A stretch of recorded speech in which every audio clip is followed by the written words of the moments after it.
देखिए, इंडिया में two wheelers की वजह से दो प्रॉब्लम है। सबसे पहली प्रॉब्लम है पोल्यूशन। इंडिया में जितना भी कार्बन डाइऑक्साइड का इमिशन होता है उसमें से 20% कार्बन डाइऑक्साइड इमिशन ये सिर्फ टू व्हीलर व्हीकल्स की वजह से होता है। आज भारत का सबसे पोल्यूटेड शहर है दिल्ली, और आपको ये जानकर हैरानी होगी कि अकेले दिल्ली शहर में 55 लाख से भी ज्यादा टू व्हीलर व्हीकल्स हर रोज रास्ते से गुजरती है, जिसकी वजह से हेल्थ पे भी इफेक्ट पड़ता है और अस्थमा, लंग कैंसर और हार्ट डिसीज जैसे बीमारियों से भी गुजरना पड़ता है। दूसरी प्रॉब्लम है फ्यूल। अगर इतनी सारी गाड़ियां होगी तो उसे फ्यूल भी तो लगेगा, जैसे पेट्रोल और डीजल, और इन फ्यूल की क्वांटिटी लिमिटेड है और इसे माइनिंग करके निकालना पड़ता है एंड प्रोसेस करने के बाद वो हम तक पहुंचते हैं। इंडिया में जितना भी पेट्रोल यूज होता है उसका 61.42% पेट्रोल सिर्फ टू व्हीलर व्हीकल ही कंज्यूम करते हैं। ऐसा नहीं है कि सारा ही क्रूड ऑयल हम देश से निकालते हैं, हमें बाहर देशों से भी क्रूड ऑयल इंपोर्ट करना पड़ता है, जैसे कि Russia, Iraq and Saudi Arabia, और उसके लिए हमें बिलियंस ऑफ डॉलर खर्च करने पड़ते हैं। तो फिर इसका सोल्यूशन क्या है? इसका सोल्यूशन है इलेक्ट्रिक व्हीकल्स। आपने मार्केट में देखा होगा कि जगह जगह पर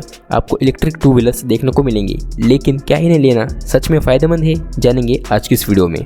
आज मार्केट में 80+ स्टार्टअप कंपनियां रजिस्टर हुए हैं, जो कि आने वाले समय में इलेक्ट्रिक व्हीकल के मार्केट में डिस्ट्रप्शन कर सकती है। टॉप में भी कुछ कंपनियां हैं, जैसे कि Bajaj, TVS, Ola, Ather and many more. अगर हम इलेक्ट्रिक व्हीकल के एडवांटेज के बारे में बात करें तो सबसे पहला और मेजर एडवांटेज है कि इसे पेट्रोल नहीं लगता। आज जब पेट्रोल की प्राइसेस आसमान छू रही है, आपको ये जानकर हैरानी होगी कि इंडिया की सबसे बड़ी क्रूड ऑयल कंपनियों में से एक इंडियन ऑयल कॉर्पोरेशन ने 2021-22 में टोटल 7 लाख करोड़ रुपीज का रेवेन्यू किया है। लेकिन मार्केट में अगर इलेक्ट्रिक व्हीकल्स आ जाएंगे तो हमारा पेट्रोल का खर्चा भी बचा रहेगा। दूसरा मेजर एडवांटेज है कि पोल्यूशन बहुत हद तक कम होगा।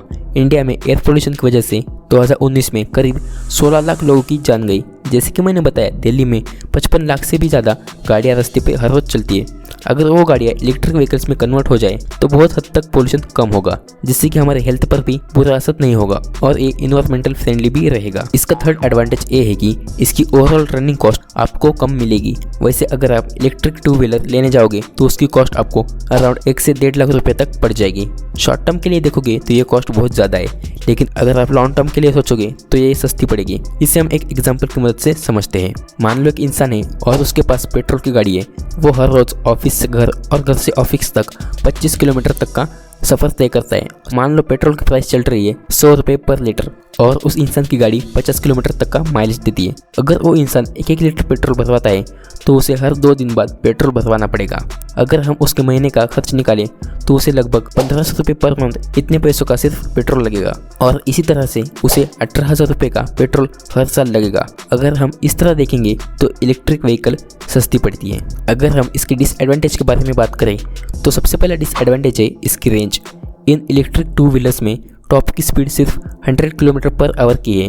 अगर पेट्रोल की बाइक देखें तो उसे 140-150 पर आवर तक की स्पीड लिमिट मिलती है, जो कि इस प्राइस पॉइंट पे काफ़ी ज़्यादा है। दूसरा डिसएडवांटेज है इसका चार्जिंग टाइम। अगर हम लोकल चार्जर से इसे चार्ज करेंगे तो इसे 3 से 4 घंटे लगते हैं फुल चार्ज होने में। वहीं अगर पेट्रोल की गाड़ियों की बात करें तो 5 मिनट में पेट्रोल भर के हम निकल लेंगे। तीसरा डिसएडवांटेज है इसकी बैटरी की इफिशियंसी। हर एक बैटरी की एक लाइफ साइकिल होती है और उसके बाद वो एक्सपायर हो जाती है। इन बैटरीज के लाइफ साइकिल में हम 3000 से 10,000 माइल्स तक का ही सफ़र कर पाएंगे।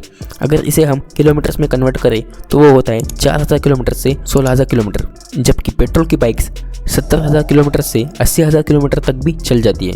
नेक्स्ट डिसएडवांटेज है चार्जिंग इंफ्रास्ट्रक्चर। कंपनी अपने साथ चार्जर तो देती है, लेकिन उसे हम घर में ही लगा पाएंगे। अगर हमें लंबा सफ़र करना है तो चार्जिंग स्टेशन चाहिए, पेट्रोल पंप की तरह। इंडिया में 64,000 के करीब पेट्रोल पंप इस्टेब्लिश हैं। ऐसा एस्टिमेट किया जा रहा है कि अगर 2030 तक 5 करोड़ इलेक्ट्रिक व्हीकल्स रोड पे चलेंगी तो हमें 20 लाख के आसपास चार्जिंग स्टेशंस बनाने पड़ेंगे। मार्केट को बूस्ट हुए अभी 1-2 साल ही हुए हैं। इलेक्ट्रिक टू व्हीलर्स का मार्केट टू व्हीलर मार्केट के बराबर 1% भी नहीं है। यह मार्केट आगे जाकर बहुत ग्रो करने वाला है। ग्रेजुअली इंफ्रास्ट्रक्चर भी बढ़ाए जाएंगे और इलेक्ट्रिक व्हीकल में भी आगे चल के इम्प्रूवमेंट देखने को मिलेगी। ऐसा एस्टिमेट किया जा रहा है कि 2030 तक इंडिया सेकंड लार्जेस्ट मार्केट होगा इलेक्ट्रिक टू व्हीलर्स व्हीकल के मामले में। गवर्नमेंट भी इसे पुश कर रही है सब्सिडी देके, ताकि ज़्यादा से ज़्यादा लोग इलेक्ट्रिक व्हीकल्स ले सके। आपको इसके बारे में क्या लगता है मुझे कमेंट्स में बताइए, और वीडियो अच्छा लगा तो लाइक कीजिए और चैनल को सब्सक्राइब कर लीजिए। जय हिंद।